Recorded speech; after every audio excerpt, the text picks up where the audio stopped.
बंधु माने आजिर एही कार्यक्रम को आपण मानकु स्वागत। आजिर एही कार्यक्रमटी वृष राशि व्यक्ति विशेष मानक पई बहुत गुरुत्वपूर्ण अटे, बहुत ही खास अटे। कारण आजिर एही वीडियो रे आमे माने जानिबा वृष राशि व्यक्ति विशेष मानक पई आसीबाकु जाउथबा फेब्रुआरी 2025 किपरि रहिबाकु जाउछि। वृष राशि मासिक राशिफल उपरे आलोचना करिबा। वृष राशि व्यक्ति विशेष मानक पई एही फेब्रुआरी मासटी किपरि रहिबो संपूर्ण रूप से आमे सेही विषय रे आलोचना करिबा। वृष राशि व्यक्ति विशेष मानकर स्वास्थ्य, शिक्षा, प्रेम जीवन, वैवाहिक जीवन, भाग्य, क्यारियर एवं व्यापार वाणिज्यर स्थिति किपरि रहिबो फेब्रुआरी 2025 रे से विषय रे विस्तार भाबरे जानिबा। नवग्रहंकर स्थिति मध्य देखिबा। नवग्रह केउ प्रकारर फल प्रदान करिबारे सक्षम हेबे। एहा सहित अशुभत्व प्रदान करुथिबा ग्रह मानक पई किछि सहज एवं सरल प्रतिकार मध्य जानिबा। तो बंधु माने सेथिपाई आपण माने वीडियोटी को स्किप न करी थरे मात्र शेष पर्यंत निश्चय देखंतु एवं आपणकर जदि वृष राशि होइथाय तेबे वीडियोटी को लाइक करी चैनल टी को सब्सक्राइब करि दियंतु एवं कमेंट बॉक्स रे भक्ति एवं श्रद्धार सहित जय श्री जगन्नाथ निश्चय लिखंतु। तो बंधु माने आसंतु आरंभ करिबा आजिर एही कार्यक्रम को जहाकी जन्म राशि एवं चंद्र राशि उपरे आधारित अटे। तेबे बंधु माने राशि चक्रर 12 गोटी राशि मध्यरु द्वितीय राशि हेउची वृष राशि। तो बंधु माने वृष राशि राष्ट्राधिपति हेउछंती शुक्र, जे कि आपणकर एकादश भावरे विराजमान अछंती। आपणकर प्रथम भावरे विराजमान अछंती देवगुरु बृहस्पति, द्वितीय भावरे विराजमान अछंती मंगल, आपणकर पंचम भावरे विराजमान अछंती केतु, नवम भावरे विराजमान अछंती बुध एवं सूर्य, दशम भावरे विराजमान अछंती शनि एवं आपणकर एकादश भावरे विराजमान अछंती राहु एवं शुक्र। तो सर्वप्रथम आसंतु जानि नेबा आपणकर स्वास्थ्य किपरि रहिबो एही फेब्रुआरी 2025 रे। तो बंधु माने कुंडलीर प्रथम भावटी होइथाय आपणकर स्वास्थ्यर भाव, आपणकर इम्यूनिटी सिस्टम रो भाव एवं आपणकर प्रथम भावर अधिपति शुक्र आपणकर एकादश भावरे विराजमान अछंती एवं फेब्रुआरी मासरे शुक्रंकर कोनोसी राशि परिवर्तन मध्य हेबार नाही। फेब्रुआरी मासरे केवल दुईटी ग्रहंकर राशि परिवर्तन हेबो, जे हेउछंती बुध एवं शुक्र। तो 11 फेब्रुआरी को बुध आपणकर नवम भावरु दशम भाव को चलन करिवे। सेही परि सूर्य मध्य 13 फेब्रुआरी को आपणकर नवम भावरु दशम भाव को चलन करिवे। तेबे शुक्र आपणकर एकादश भावरे उच्चस्थ अछंती, बहुत मजबूत स्थिति रे अछंती। एकादश भावटी होइथाय लाभर स्थान।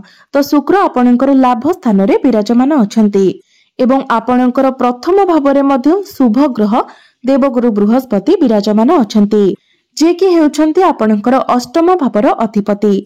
तेबे जेहेतु गुरु आपणकर अष्टम भावर अधिपति अटंती, तो आपणक सहित किछि घटना न घटिले मध्य आपणक मनरे अजथा भय रहिबो, जहाकि आपणक सहित किछि घटना घटिबो नाही, किंतु आपणक मनरे भ्रम सृष्टि हेबो, जहा फलरे आपण भयभीत हेबे। मात्र आपणकर राष्ट्राधिपति शुक्र भल स्थिति रे थिबा हेतु एही मासरे आपणकर कोनोसी भी स्वास्थ्य जनित समस्या देखा देबो नाही। आपणक मध्यरे एनर्जी लेवल मध्य भल रहिबो, आपणकर इम्यूनिटी सिस्टम मध्य स्ट्रांग रहिबो। एबे आसंतु जानिबा आपणकर शिक्षा क्षेत्र किपरि रहिबो एही फेब्रुआरी 2025 रे। तो बंधु माने कुंडलीर पंचम भावटी होइथाय आपणकर शिक्षा क्षेत्रर भाव। तो आपणकर पंचम भावर अधिपति हेउछंती बुध, जे कि आपणकर नवम भावरे विराजमान अछंती। आपणकर पंचम भावर अधिपति पंचम भाव ठारू पंचम भावरे विराजमान अछंती, जहाको भवात भवम जोग बोली कुहा जायथाय, जहाकी अत्यंत शुभ जोग होइथाय। एहा व्यतीत आपणकर नवम भावटी त्रिकोण होइथाय, लक्ष्मी स्थान होइथाय। पंचम भावटी को मध्य लक्ष्मी स्थान मान जायथाय एवं बुधंकर स्थिति एठारे बहुत भल मध्य रहिछि। एवं 11 फेब्रुआरी को बुध जतेबेले राशि परिवर्तन करे आपणकर दशम भाव को आसीबे, कुंभ राशि को आसीबे, तो सेतेबेले मध्य बुधंकर स्थिति एठारे बहुत भल रहिबो। तो एही फेब्रुआरी मासरे आपणकर पाठ पढ़ार स्थिति बहुत भल रहिबो। मात्र आपणकर पंचम भावरे केतु विराजमान अछंती। केतु हेउछंती मुंड विहीन ग्रह। से आपणकर मन को डाइवर्ट कराइबे, आपणको अन्य मनस्क कराइबे एवं पाठ पढ़ारे केतु आपनको कन्फ्यूज मध्य कराई थांती। अर्थात आपण जो लाइन में पाठ पढ़ुछंती आपण भाबिबाकु लागिबे जे मु एही जो लाइन में पाठ पढ़ुची ता मो पई ठीक रहिबो त ना मते पुणी अन्य कोनोसी लाइन में जिबार थिला। एही भली कन्फ्यूजन आपणकर मनकु आसीबो।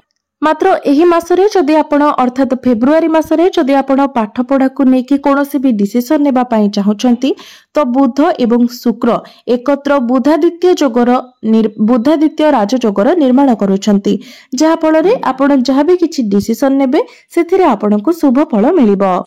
एबे आसंतु जानिबा आपणकर प्रेम जीवन किपरि रहिबो एही फेब्रुआरी 2025 रे। तो बंधु माने कुंडलीर पंचम भावटी आपणकर शिक्षार भाव हेबा सहित पंचम भावटी मध्ये होइथाय आपणकर प्रेम जीवनर भाव एवं संतानर भाव। तो आपणकर पंचम भावर अधिपति हेउछंती बुध, जे कि आपणकर नवम भावरे विराजमान अछंती एवं आपणकर राशिर अधिपति शुक्र आपणकर एकादश भावरे विराजमान अछंती। बंधु माने एकादश भावटी होइथाय काम भाव एवं इच्छार भाव। तो एही मासरे आपण टिके रोमांटिक रही पारंती एवं शुक्र आपणकर एकादश भावरे रही सीधा सड़क दृष्टि आपणकर पंचम भाव उपरको देउछंती। तो एही मासरे आपणकर भल पाइबा बहुत भल रहिबो। आपणकर प्रेम जीवन को नै आपण सीरियस रहिबे, पॉजिटिव रहिबे। मात्र 11 फेब्रुआरी को जेतेबेले बुध निजर राशि परिवर्तन करी आपणकर दशम भाव को चलन करिवे सेतेबेले शुक्र एवं बुधंकर 1-12 रो कनेक्शन हेबो।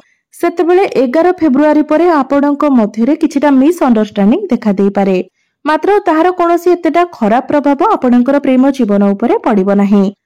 तो एही फेब्रुआरी मासरे आपणकर प्रेम जीवन सब दृष्टिरु भल रहिबो। एबे आसंतु जानिबा आपणकर वैवाहिक जीवन किपरि रहिबो फेब्रुआरी 2025 रे। तो बंधु माने कुंडलीर सप्तम भावटी होइथाय आपणकर वैवाहिक जीवनर भाव, आपणक जीवन साथीर भाव।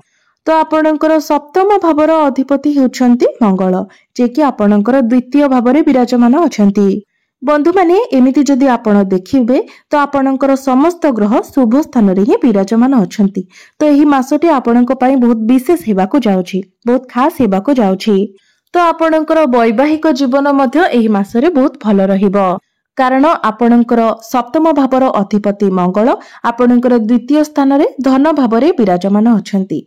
आपणक प्रथम भावरे देवगुरु बृहस्पति विराजमान होई आपणकर सप्तम भाव को देखुछंती एवं शनिकर दृष्टि मध्य सप्तम भाव उपरे रहुछि, जहा फଳରେ आपणकर जीवन साथींकर नेचर टिके मुडी स्वभावर होई पारे। आपण निजे भी जानि परिबे नाही जे हठात करी से केउ कथारे एते खुशी होई जाउछंती एवं हठात करी केउ कथारे से एते नाराज होई जाउछंती, जेहेतु शनिकर दृष्टि आपणकर सप्तम भाव उपरे रहुछि। तेबे वैवाहिक जीवन तो एही मासरे अर्थात फेब्रुआरी मासरे आपणकर बहुत भल रहिबो, मात्र आपण निजर जीवन साथींकर स्वभाव को टिके बुझी पारिबे नाही एवं जेहेतु आपणकर सप्तम भावर अधिपति मंगल अटंती तो आपणकर जीवन साथी टिके रागी स्वभावर मध्य होई पारंती, मात्र ताहा नॉर्मल रहिबो। तो सबु दृष्टिरु देखिबाकू गले वैवाहिक जीवन किंतु आपणकर फेब्रुआरी मासरे बहुत भल रहिबो। एबे आसंतु जानिबा सबुठारु महत्वपूर्ण विषय वस्तु आपणकर भाग्य, क्यारियर एवं व्यापार वाणिज्यर स्थिति किपरि रहिबो एही फेब्रुआरी 2025 रे। तो बंधु माने कुंडलीर नवम भावटी होइथाय भाग्यर स्थान, दशम भावटी होइथाय आपणकर क्यारियर कार्य क्षेत्रर स्थान एवं सप्तम भावटी होइथाय आपणकर व्यापार वाणिज्यर स्थान। तो आपणकर नवम भावर अधिपति हेउछंती शनि एवं आपणकर दशम भावर अधिपति मध्ये हेउछंती शनि एवं शनि आपणकर दशम भावरे विराजमान अछंती एवं आपणकर भाग्य भाव उपरे देवगुरु बृहस्पतिंकर दृष्टि रहिछि। तो एही मासटी आपणकर भाग्य मध्ये बहुत मजबूत रहिबो, आपणको संपूर्ण रूप रे आपणकर भाग्यर साथ मिलिबो, कारण भाग्यर कारक ग्रह देवगुरु बृहस्पतिंकर दृष्टि भाग्य भाव उपरे ही रहुछि एवं सूर्य उत्तरायण होई आपणकर मकर राशि रे विराजमान अछंती, अर्थात आपणकर नवम भावरे विराजमान अछंती। तो ये फेब्रुआरी मासटी आपणको पई एक एपरी मास अटे जो मासरे आपण किछि बड़ करि पारंती, किछि बड़ कथा आपण चिंता करि पारंती, किछि बड़ प्लानिंग मध्ये आपण करि पारंती एवं निश्चित भावरे आपणको यह करबा मध्ये उचित अटे। तो फेब्रुआरी मासरे जदि आपण कोनोसी शुभ मांगलिक कार्यर आयोजन करबा पई चाहुचंती, कोनोसी बड़ डिसिजन नेबा पई चाहुचंती, आपणकर कोनोसी बड़ मीटिंग किंबा डील रहिछि किंबा आपण कोनोसी बड़ इन्वेस्ट करबा पई चाहुचंती, कहिबाकू गले भाग्य सह संबंधित जेकोनोसी भी कार्य आपण एही मासरे करि परिबे। प्रत्येक कार्य रे आपणको सफलता मिलिबो। एबे आसंतु जानिबा आपणकर क्यारियर आपणकर कार्य क्षेत्र किपरि रहइबो ए फेब्रुआरी 2025 रे।